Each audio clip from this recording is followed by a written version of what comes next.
Adim biya weraran kabahanga kibati bahanga diati fardi kenya lenamne garma bedrela ay mundo lubutlanne male Dhaloonni yeroo kana adoorra waa baay'ee baranna haa ta'uti yeroo sana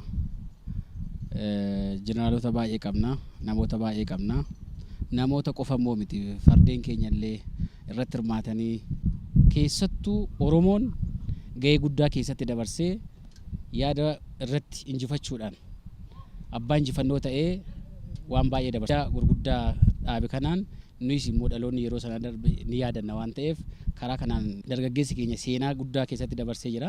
Seenaan inni keessatti dabarse keessaa akkuma beekamu artisti baay'ee jaalannoo fi artisti kabajaa keenya Hacaaluu Hundeessaa injifannoo Adawaa kana qabatamaan fardeen gara 5,000 olii magaalaa Finfinnee keessatti hirmaachisee seenaa duratti dhokate sana karaa qabatamaa ta'etti fiduunsaa dhugaadhaan injifannoo kana nu yaadachiisaa deema. Nutis immoo dargaggeessi yeroo kanarraa waa baay'ee barachuun qabatamaan hojjechuun seenaa durii ilaalcha biyyoolessaa keessatti finnee dargaggeessi yeroo ammaa qabatamaan seenaa duratti darbe sana immoo karaa dhugaatti finnee yoo itti deemne waan guddaa jijjiiruu dandeenya. Seenaan Adawaa seenaa uummata Oromoo hundaati. Seenaa uummata Itoophiyaa hundaati. Tonni kumaatamaan lakkaa'an turmaate seenaan suni seenaa cululuqaa yoomiyyuu hin irraanfatamne. Xaaliyaanota meeshaa waraanaa haaraadhaan xiyyaaran kana hunda injifataniiti gaa biyya kana kan tursiisanii fardeenin dubartoonni illee kaan galaa qopheessu, kaan meeshaa qaabbalu, kaan xiyyiitii qopheessuu fi kaan eeboo qaruu dhiiraa dubartiidhaan bahe. Injifannoo sana kan saba tokkoo otoo hin taane kan uummata guutuu Itoophiyaati. Goota hunda tirmaate sana keessa baandaan jira. Isiin amma lafa isaa dhiisee niitii isaa dhiisee ilmoo jaalatu dhiisetti lubbuu isaa biyya isaatii kenne jechaadha weerara sanarratti. Kanaaf Xaaliyaanii guyyaa tokkoof irriiban arganne biyya kanatti. Waggaa 5 turan sana sa'aatii tokkoof boqonnaan kennineef uummanni kun. Seenaa ajaa'ibsiisaa Afrikaa guutuun asirraa muuxannoo fudhate. Irraa ilaallateet dhiyoo kana jechaadha umrii nama lamaan caalle keessatti kan biyyoonni Afrikaa bilisa ba'an. Kanaaf ammas yoo diinagdeen cimuu baanne yoo weerara kana beeknee biyya ofii jaalannee biyya beekanii ani dhalataa biyya kanaati biyya koo weerartuu kamirraayyuu bilisan godha jedhanii komitaanti ta'anii qophaa'uu baatan kun qophaa'ee akkuma Adawaa irratti katabsiise fuula keenya duratti waan nutti dhufu kamiyyuu akkasumatti injifannee baana jennee tamanna. Kun immoo dhaloota dhufuuf ergaa guddaadha.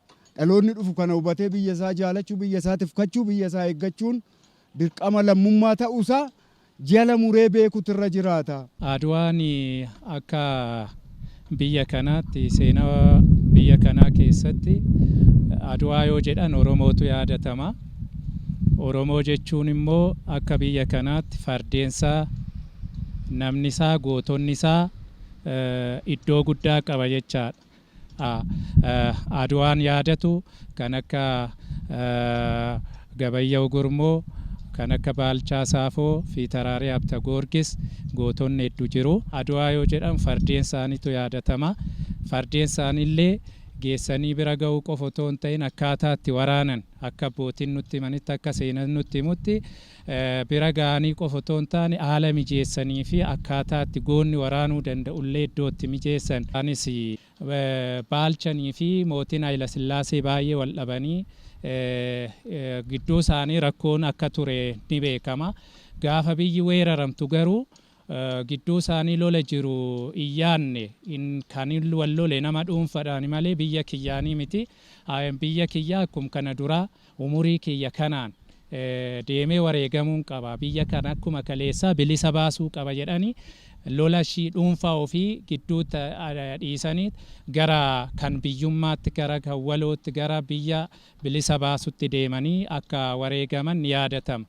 Kanaaf dhaloonni ammaa kunis wanti inni yaadachuu qabu biyyaa irratti dhimma waloo irratti dhimma Oromiyaa irratti Oromiyaa deebisanii misoomsuu irratti Oromiyaa tokko gochuu irratti afaan hin qofa otoo hin taane qabatamaadhaan hooggansi yeroo ammaa kun dargaggeessi yeroo ammaa kun warra Adwaa miilla isaanii duwwaadhaan meeshaa ammayyaan taane dheeboo qabatanii meeshaa aadaa duratti hafeen mo'atanii galan kana amma immoo teeknooloojii tole kanatti wal qabatee teeknooloojii ammayyaa kana qabatanii biyya keenya Afrikaa mul'atu gochuudhaaf wanni gootota keenyarraa barannu jira. Isa qofa miti marsaa lammaffaa Xaaliyaanin biyya keenya weerarte kan akka Garasuu Dhukii, Baqqalaa Wayyaa, Hayilamaariyaam Gaarii, Balaay Zallaqaa baay'een isaanii gootonni hedduu lubbuu isaanii itti dabarsanii itti of wareegan kanallee yaadannee fardeen keenyallee yaadannee goota keenya Hacaaluun waa'ee Adwaa sirriitti beeksisee Itoophiyaan yoo yaadatamtu duratti Oromoon hin yaadatamu. Hacaaluun illee adda baasee bilisa akka Oromoon biyya kana bilisa baasee hime dhalataan hundumtuu gahee isaa akkuma goota keenya Hacaaluun gahee isaa taphate tokkoon Oromoo tokkoon dhalataan biyya kana gahee isaa yoo bahe biyyi keenya kana keessatti guddachuu dandeessi, misoomuu dandeessi, nageenyi bu'uu danda'a.